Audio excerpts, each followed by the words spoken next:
This video will teach you everything you need to go with your Amore the Crow Your Own Flower Monster kit. So whether you're making her in ruby or in the pink, magenta or the cream, I'll take you through all the stitches and then all the sewing up techniques as well. So what I'm going to show you are some of the stitches particular to this design that you will need to make the Amore design, and then I'm going to sew up one start to finish so that you've got everything that you need in one place to finish off your flower monster. It'll also be great tips for the other Crow Your Own designs as well. So firstly, just going to show you the different stitches that you'll be working onto the edge of this petal, which is what gives the rose that lovely shape. It means that it folds over when you're sewing it into position. So when it asks you to slip stitch, a slip stitch, you go into the next stitch along, you yarn over and you bring it through that stitch and then through the one on your hook to finish. Then a double crochet. This is the one that we're doing all the time in the rest of the design, is the DC, the British DC or double crochet, which is the US SC single crochet. To do your double crochet, you go in, yarn over to the point where you've got 2 loops over your hook and go through both in one motion. And that is what you're using for the whole of the rest of the design, other than the top of this petal. Then the British half treble. What you're going to do is go round your hook first. So you've gone round your hook like that, into the next stitch along and yarn over to the point where you've got 3 loops on your hook like that, yarn over and come through all 3 in one motion to do your half treble. So that's your half treble. And then your treble, you go round your hook in the same way that we did before, in through the next stitch along to the point where you've got 3 loops on your hook, but this time for the full treble you'll yarn over and bring it through 2 first, then yarn over and through the other 2. And what you're doing there is you're doing different heights of stitch, and that's how you do that. Follow your pattern, and that's how you do it to create that lovely shape on the top of the petal. So that is the top of your petal that you've been working those trebles into. The bottom you're just doing double crochets as normal. So what I'll do now is I will sew one up. So I'm just going to clear these out of the way so you've got a nice clear surface for me to do that on. So when you're making the flower monsters, you've got a monster standard form. So this standard form comes from the Imaginarium book from there. So you've got a head and a body in one piece, and you make the head first in the pattern. So when you're working, you'll be doing the bulbous head to begin with. You can stuff the head if you want to while you're crocheting. So you can put your stuffing in once you've finished that head and you've done that neckline, and then you can just stuff the body once you've finished. But don't worry if you've made the whole thing like I have here. It's very easy to just tease that stuffing through into the head too. So push some in first from that end with the end of your hook, and then you can always turn your hook round and just draw the stuffing in like that through that neck hole into the head. Now, what I wanted to show you that for is, do be aware that if you go for the technique where you stuff the whole of the body first and then you continue, the whole of the head first, should I say, and then you continue into the body, be aware that what might happen is that you end up with quite a floppy neck to your flowers. So they look downwards. So what you want to do instead, even if you have gone for that technique, is use this one that I'm doing here, where you're using the end of your hook to manipulate that stuffing around. And all you want to do, once you've got the right amount of stuffing in, is just tease a little bit up from the neck into the head and a little bit from a head down into the body. And what that will do is it means that there's thick stuffing here in this neck, and that's what will stop your flowers looking downwards or wobbling downwards, because obviously with them, a lot of the designs, you're working something heavy onto the top of that head. So just make sure that you've got stuffing in one continuous piece between the body and the head. Right, so a little bit more going in here. Probably got a little bit too much there actually. Then what you'll need next is your wool needle. So I'm going to close off the bottom of my body first, and then I'll turn my attentions towards putting these lovely petals onto the head. So close off the bottom of my body, thread it onto a wool needle, and as I do with all the parts that are gathering stitches at the end, just do your needle in and out in running stitches through those.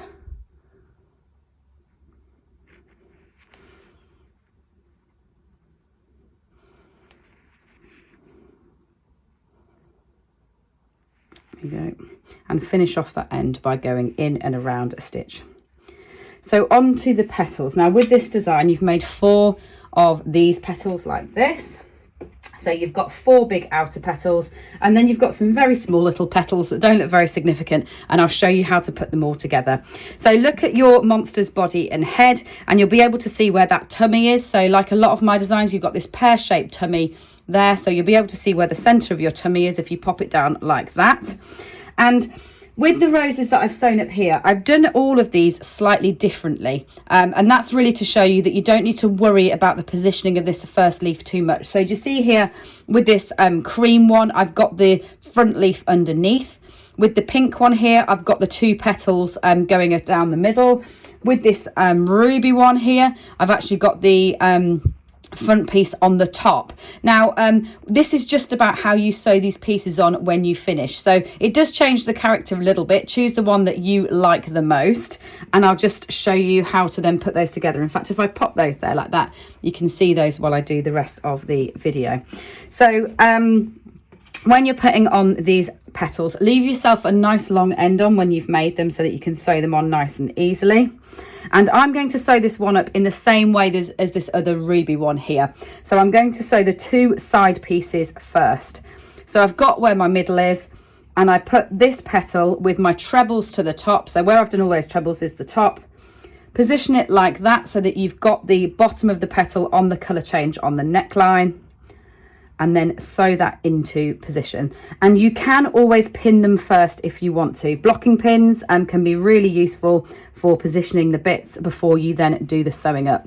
So I'm just going to really roughly put that into position like that.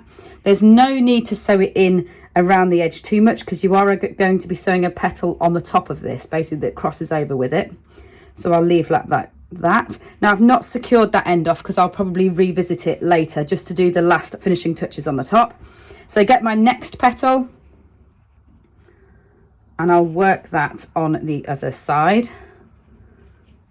There we go. So opposite that one on the other side of the head. So I'll make it opposite, pop that into position, and then sew that one in the same way.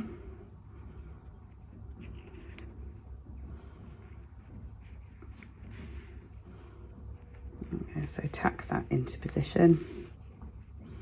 Then on to the next 2. So these are the more important ones, really, the next 2, because they sit on top of these ones. And again, I'm going to leave that. I'm not going to fix that off because I might want to revisit that later.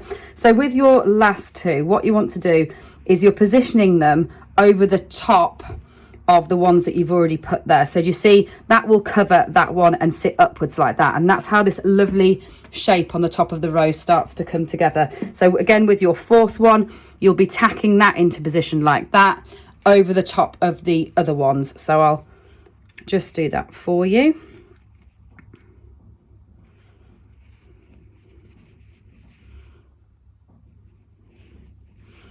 There we go. So pop that into position like that. And this time round, I'll do it a little bit more neatly, because obviously I do want, this is it going into position in the correct place. Now, I'm not sewing to the very edge, which you might see. So normally when I'd be sewing a piece on, I would be sewing right off this edge here onto the work. I'm not going to sew right into it like that, because what that does is it leaves the edges of the piece of crochet to curl up a little bit like a petal. So let me just show you what I mean there. If I were to over sew this on into position, it would obviously be fixed. Whereas if I sew into position a round or 2 rounds back from the edge, it allows it to be able to curl up to create more of an organic shape, as it's obviously representing the petal of a flower. So we'll go a bit further up there like that. So do you see how by not sewing to the very edge, I get a little bit of uplift like that off the petals, which is quite a nice effect. So once you've put this one in, I will then hop round and tidy up the ones that are underneath. So where I kind of tacked them into position, I'll jump across here like this, and then I'll finish off that yarn. So that's that fixed. I've got rid of one end so far. Then I'll rejoin the one that I left live before, which is this one here. And I'll just tidy up the edges of this one so I know that that one's in position before I then put the one over the top. There we go. So I'll just tack around the edges a little bit more there. and I'll finish off that end. So this is me putting the fourth one into position, and it will, I take slightly longer than me here. I'm trying to go nice and quickly through it so that you can see all the stages, but do revisit it with those ends that I've left live and just put a few more stitches in. So this is me putting the fourth one in. Again, I've got it coming over the top of the two that I already tacked into place. So my trebles to the top again. There we go, and I sew down, putting this one into place. So that's your 4 outer petals in. And don't worry about the exact positioning of, as I said to you before, all the ones that I've got in front of me are slightly differently. So it's not that there's an absolute rule about making one go into the center of the face. I treat it quite organically, and then you're putting your eyes on anyway at the end on the outside of those petals. So you can always work those either centrally, either side of a leaf if that's where it's ended up, or you can obviously always offset them across a join as well. So finish that end off like that. Okay, now I'm going to do these central ones. So what you've made are lots of small pieces that you're going to then put together for the center. So you've got one which says it's your inner one, and this is your very central one. So what I would say, what makes me a bit faster, nice tip, is I'll try and get my 2 ends, so my start and my end to the same length, and I'll actually put them both on my wool needle, so I'm not having to sew them in separately. I can sew them in one go. And this is the small curved piece that sits in the very middle of the rose structure there. So use your circles. Obviously you've got your starting circle there, and what you want to do is just sew that into position like that, curving about 1 round out from the central circle. Creating shapes like this with sewing up, I think just remember that it is more of an art than a science. So you can't really count exactly where to put it in the same way. I will give you as much guidance as I can on this video here, but we are obviously making an organic shape, so try not to worry too much about it being precise when you're putting it together. It doesn't need to be totally symmetrical. So I've popped that one in there. That's my central one. So the one that I'm going to put in next is this little one here. So you've made a ring that's got a little bit of shaping in the stitches on as well. And actually I'm going to do the same trick. I'm going to sew in with both ends together. So with this one, we're going to be putting this one around that central bit that we've put into place. So like that next. So go in and around a stitch where your start and finish was, so that you've got that nicely secured. And all you need to really do here is tack the joins. So do you see where you've got the shorter stitches there? Come across like that, and you can just tack around that join like that, and then back down again and across to the one on this side. There we go. And you see I've got my bit there where my stitches go lower rather than my taller stitches. Tack that into place like that. So that creates that next layer of petals. And then the final ones that you're going to be putting into place are these ones, and there are 4 of these. And again, what I will say is if you can only fit 3 in when you're sewing them in, only put 3 in. Basically it will be on your tension when you do these bits, because you're coming off a chain and then you're working different stitches. Some of you will find probably that yours are a lot longer or smaller than this.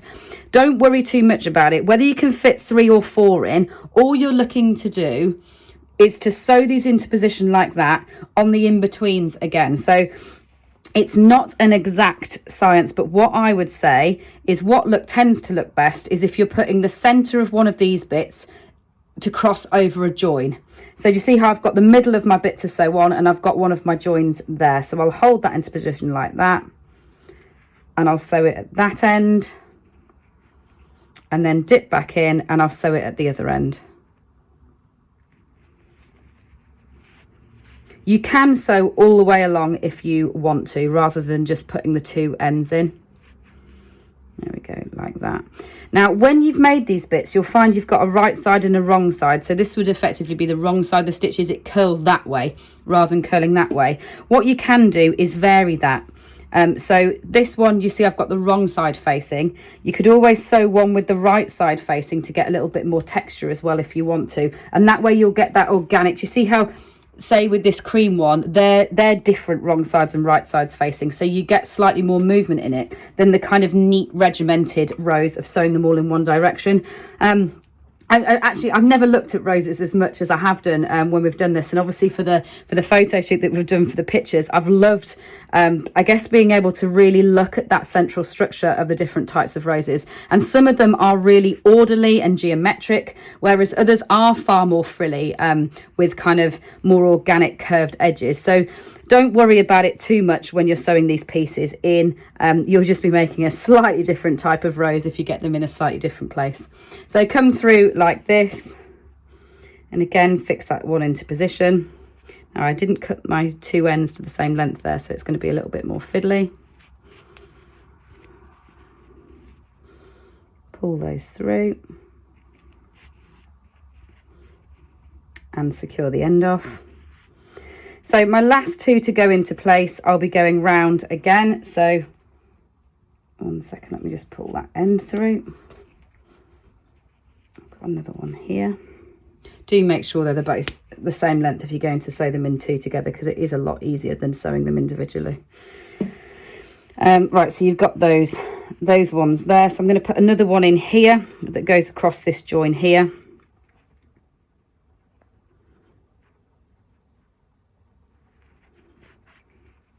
Sew that end in, come through the bottom like that, and meet the end of the other one.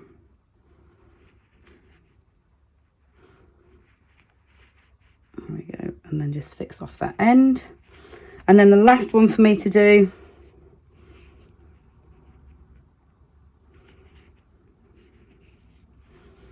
before I then go on, I'm going to show you briefly about doing the legs and the arms, and then I will be going on to doing the eyes as well, so that you've got everything you need in this one video. And when you're buying the Amore kits, so obviously you have a choice of green or lime for your main rose. I've chosen to make all of these in green this time, but actually I really look forward to seeing some done in lime. I'm sure that lots of you will choose different options. And the colours that I've got here, I'm working in our ruby at the moment, but we've also made them in the cream, the pink and our magenta, but I think they'd work really well in a lot of the colours, actually in yellow as well. I'm looking forward to keeping going with this one and creating some big bunches of roses. So when you finish that end, you just need to snip all of your ends off to make them nice and neat. And now I'll move on to putting my limbs onto my monster. So what you've made limb-wise is you've got two legs, which are your slightly thicker ones, and then you've got two arms, which are your skinnier ones. With the legs, these are the standard Crow Your Own monster legs. What you need to do is gather the stitches at one end. So in exactly the same way that we did with the bottom of the body. Gather the stitches at one end. And then you want to lightly stuff, just to give us some nice weight in the bottom of the leg. So pop that through like that. And lightly stuff the bottom. So use that heel of your hook again in the same way to get the stuffing down. Turn it round, you can always bring it down like that. So just the end, you don't want the whole thing, you want there to be no stuffing in at least half of the leg. You can go even lower than that if you want to, tease that down a little bit more. But yeah, at least half to 2/3 of that leg should have no stuffing in, so it's nice and floppy. Then with the other end, you want to seal it up, so sew across the top. And that just makes it easier to sew it into place because you've only got one straight line to sew. And then take your flower monster, and this is the center on mine. My center of my tummy is here, so this is the center of the face. Turn that over and then sew those legs into a line around here. So that's where I finished. You see, that's where I've closed it. So come a round or two out from the middle and sew it into position like that. So once you've done one side, flip it over and do the other side. And this goes for all the standard monsters. These would be the same techniques going across all of those.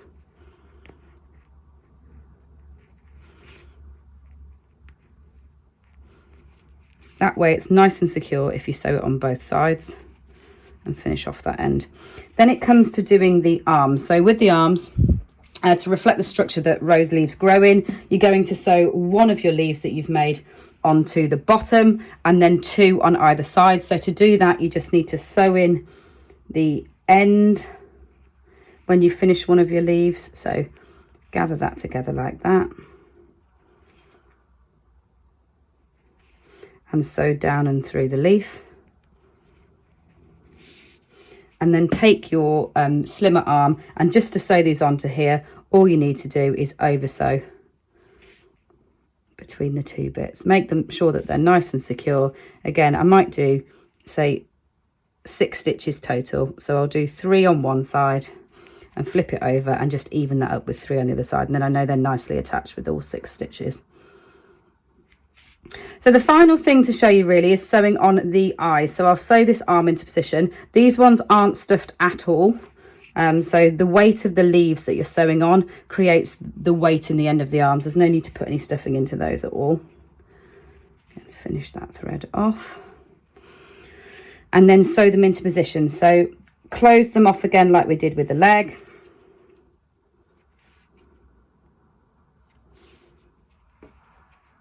And then hold that up into that neckline, and your colour change is on your neckline point. So go back to your centre, see where the centre of your face is, and come round to the edge and then sew them in to that line there where you've got your colour change line.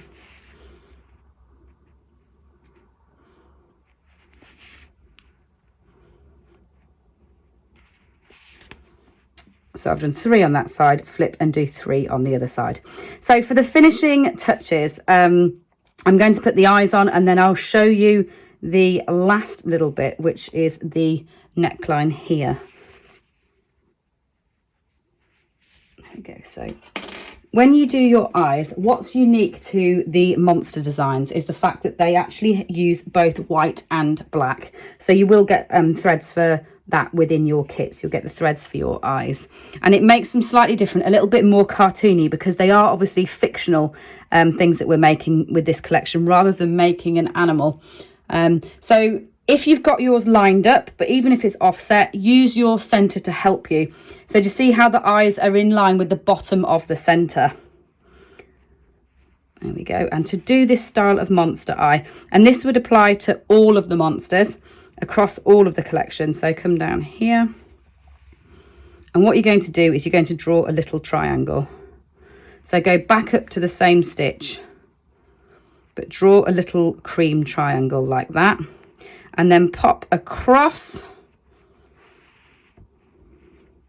and do one on the other side. Use the stitches to help you. Obviously the stitches can provide a grid, so you can get that as in line as possible.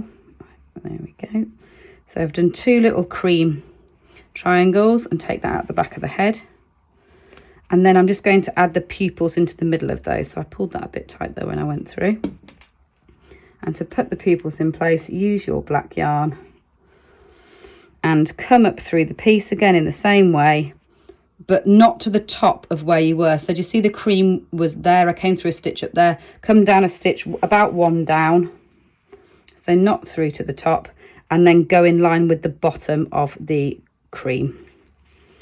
So you might want to do 2 or 3 wraps there, subject to how thick the yarn is that you're using. If you're using our yarn provided in the kit, then 2 is about right for your centre of your pupils.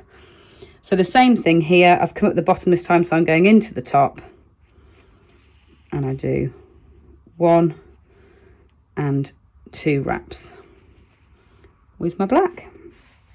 And that's how you pop the eyes on. So the last finishing touch on this design is this here. So what you're doing is you're actually working chains, and then you're working different size stitches back down. So this will be me recapping, finishing where we started actually, to be honest, because I'll be recapping the different stitch lengths as well. Similar technique to you did with the petals.